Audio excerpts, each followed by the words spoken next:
de que candidato está mais próximo? O votómetro Presidenciais do Observador dá uma ajuda a perceber. Basta responder a 15 perguntas e, se quiser, afinar as respostas. E o votómetro revela de que candidato está mais próximo e mais distante. O votómetro Presidenciais está disponível em observador.pt e tem o apoio da Toyota.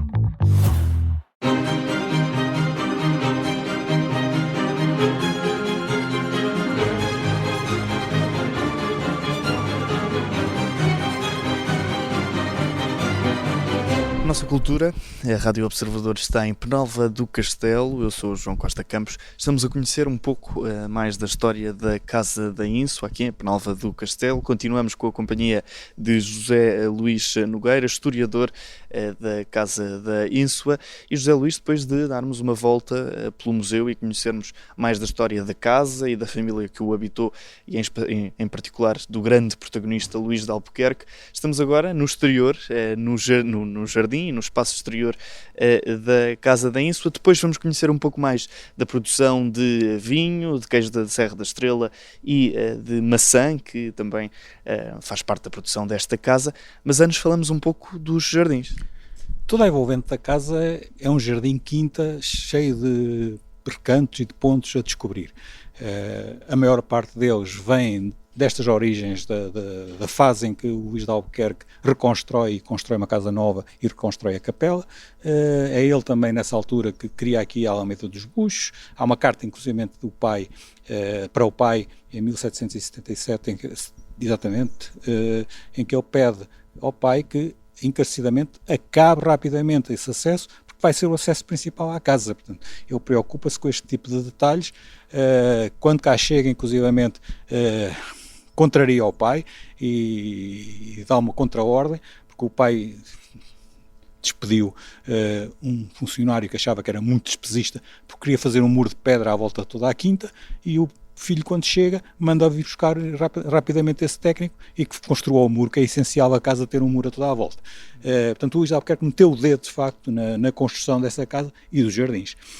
À frente da casa temos um magnífico jardim francês, à la note, que tem 2 níveis, é chamado mesmo o jardim de baixo e o jardim de cima, e que tem alguns pontos e recantos a descobrir, como por exemplo um pequeno, mas muito pequeno mesmo, espelho d'água que está no centro da casa, mas todo rodeado de tupiária de grande altura, e parece incrível como naquele espelho d'água ou temos lá a flor de lis, que veio para aqui do Jardim Botânico de Coimbra, mais uma obra do Marquês, e que só à 19ª tentativa é que pegou, e pegou até hoje, ainda hoje podemos abrir, só que a flor de lótus só floresce e morre quase 24 horas depois. Portanto, há muito pouco tempo para admirar a beleza da flor, mas que ela está lá, está, e com as suas enormes folhas tratadas com aquele produto que depois já havia na época para as plantas, nós é que não sabíamos, o Scotch Guard, porque mete-se água na folha e a folha expulsa todas as bolhinhas de água que lhe lá caem em cima.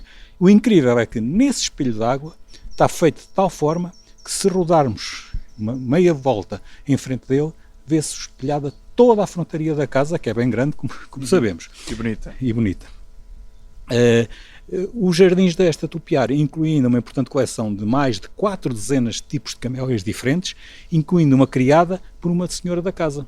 E por isso esta nova camélia foi obviamente batizada de Camélia Camila de Faria, que foi uma tia, porque os senhores da casa não tinham esposa, foi uma tia do tal João que já falámos.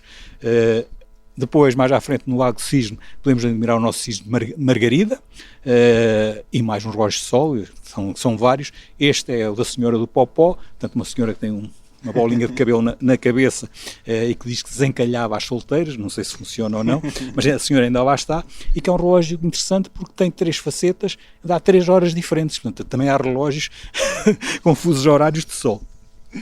A seguir está o Jardim Inglês, que tem as suas brisas e os seus recantos para os tempos mais quentes de inverno, que tem muitas árvores, muitas espécies centenárias vindas do Brasil e de todo o mundo, muitas delas trazidas pelo próprio Albuquerque, e inclui um dos mais antigos eucaliptos de Portugal, que é uma espécie com mais de 50 metros, com um diâmetro colossal na base, e que foi mais uma das coisas que o Marquês, por visto, fez mal, foi trazer para aqui os eucaliptos.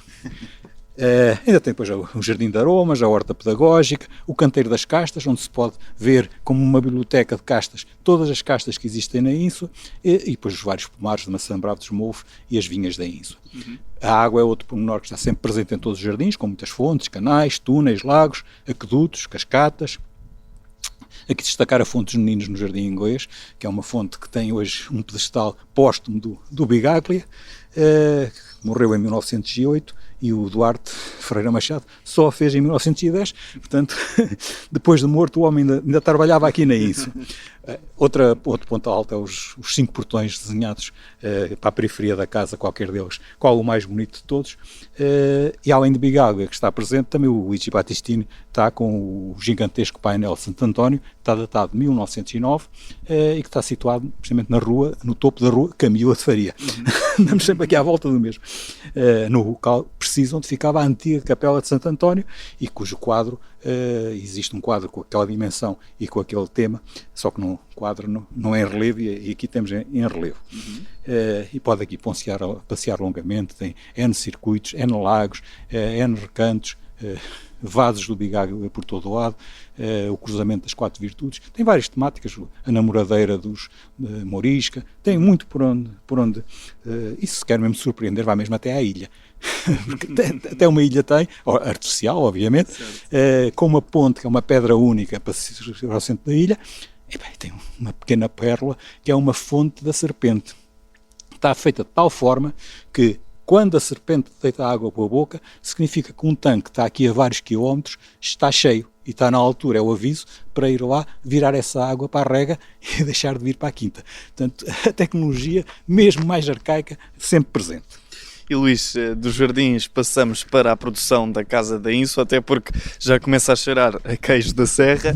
Entramos aqui num edifício, aqui nos jardins, cheira já efetivamente a queijo da serra. E José Luís, aqui é o centro da produção, queijo da serra, vinho e maçãs. É uma amostra do que se produz aqui.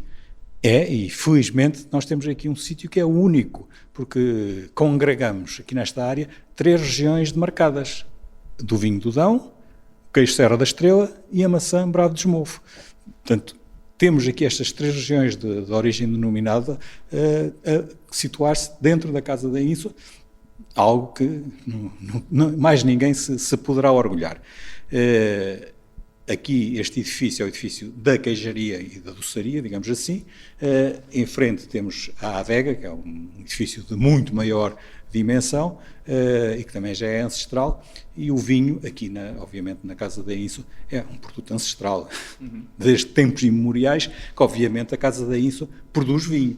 Só que vinho Casa da Ínsula nós podemos datar precisamente. O vinho Casa da Ínsula, com a marca e com esta tipologia que temos hoje, nasceu em 1852, depois do senhor da Ínsula, na altura, Manuel de Albuquerque, ter ido a Paris, e de Paris trouxe castas francesas, o Semillon, o Cabernet Sauvignon, e trouxe novas técnicas, construiu uma que era um mimo, já não existe, já foi remodelada no final do século XX, uma adega que era uma coisa que ainda hoje tem lá alguns vestígios disso, de canais de granito, por onde se circulava o vinho, e portanto temos aqui o primeiro vinho produzido na Casa da Ínsula com esta marca. Temos aqui uma cronologia com várias garrafas de vinho. É a genealogia do vinho da Ínsula, de 1852, e depois várias referências ao longo do tempo.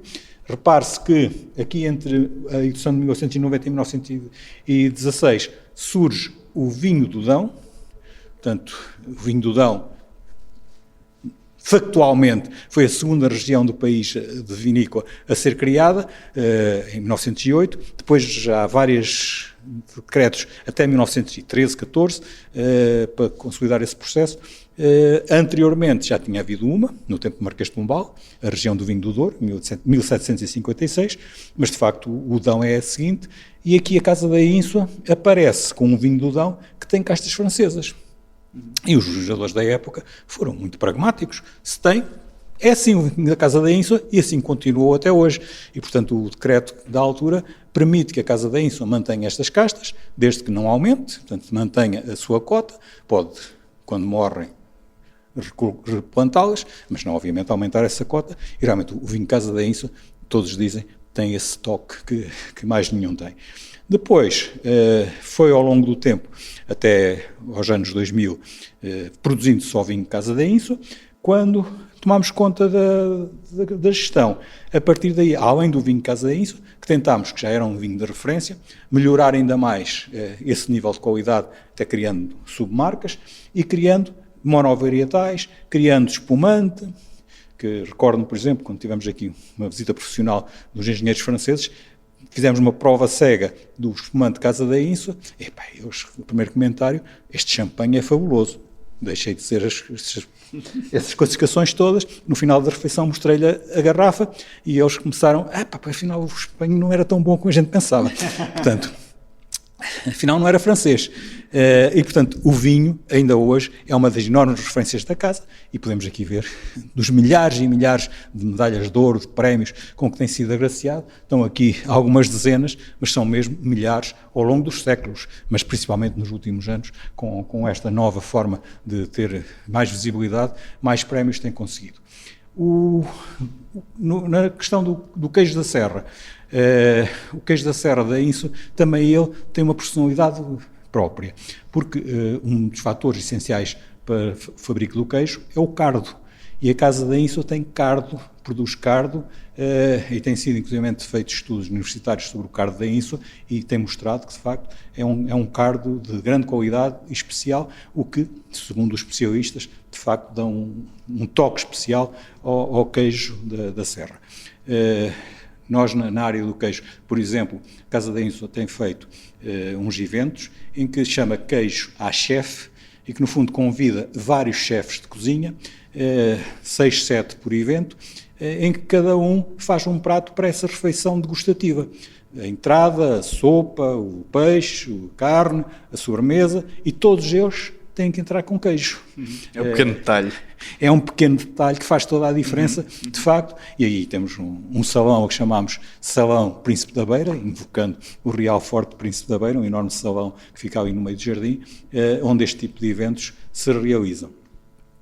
E a grande novidade é menos conhecida, pelo menos, é que a terceira região é a maçã bravo de esmolfo e que também é usada para os doces e para as compotas aqui da casa, para a personalização dos seus produtos e que, digamos que é, dentro das novidades tecnológicas, é da mais recente, tem cerca de 200 anos. A maçã bravo de esmolfo apareceu aqui no lugar de esmolfo, aqui mesmo ao lado da Ínsua, e conquistou o mundo, acho eu. Toda a gente hoje se delicia com este fabuloso cheiro da maçã. A boa notícia é que estas experiências podem-se não só provar e saborear, como também experienciar. Você pode passar aqui uma madrugada com o pastor e as suas ovelhas e pode ter o privilégio, como já aconteceu comigo e com as minhas netas, de ver nascer uns cordeirinhos ali no meio do campo, eles a caírem e cambaleantes, a lambê-los, a resolver o problema do cordão umbilical, ver os comentários da natureza da televisão ao vivo.